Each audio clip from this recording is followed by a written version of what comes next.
இன்றைக்கி vegetable upma and idli upma ஓகேங்களா. இன்றைக்கி பண்ணலாம். அதுக்கு கேரட்டு அண்டு பீன்ஸ், கோஸ், கேப்சிகம் அண்டு உருளைக்கிழங்கு, பச்சை மிளகா, வெங்காயம், இட்லி எடுத்துக்கலாம். ஓகேங்களா. வாங்க எப்படி ரெடி பண்ணலான்னு பார்க்கலாம். கடுகு போட்டுக்கலாம், கருவேப்பிலை போட்டுக்கலாம், வெங்காயம் பச்சை மிளகாவும் போட்டுக்கலாம். நல்லா வதக்கிட்டு போங்க. கொஞ்சம் பொன்னிறமாக வரை வதக்கிக்கோங்க. பீன்ஸும் உருளைக்கிழங்கும் போட்டு வதக்கிக்கோங்க. எண்ணெயிலே எல்லாம் வதக்கிக்கோங்க. நல்லா உருளைக்கிழங்கும் போட்டுக்கோங்க. உருளைக்கிழங்கும் போட்டு நல்லா வதக்கி விடுங்க.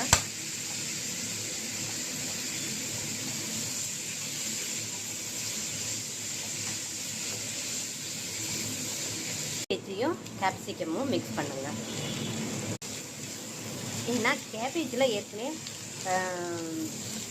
தண்ணி இருக்கும், வாட்டர் இருக்கும்.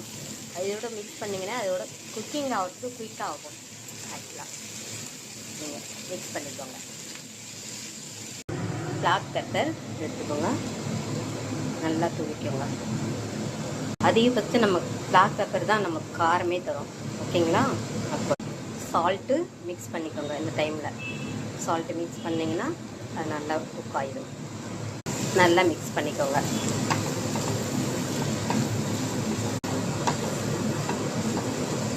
நல்லா மிக்ஸ் பண்ணி வச்சுக்கோங்க.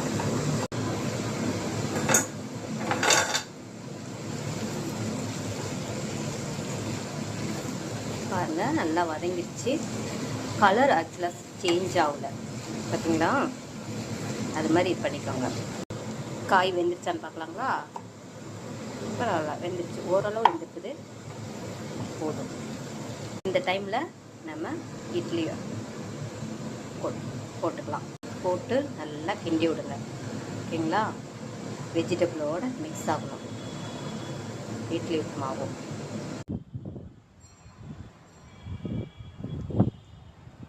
இன்னைக்கு பௌர்ணமிங்க, செம்மையாக இருக்குது.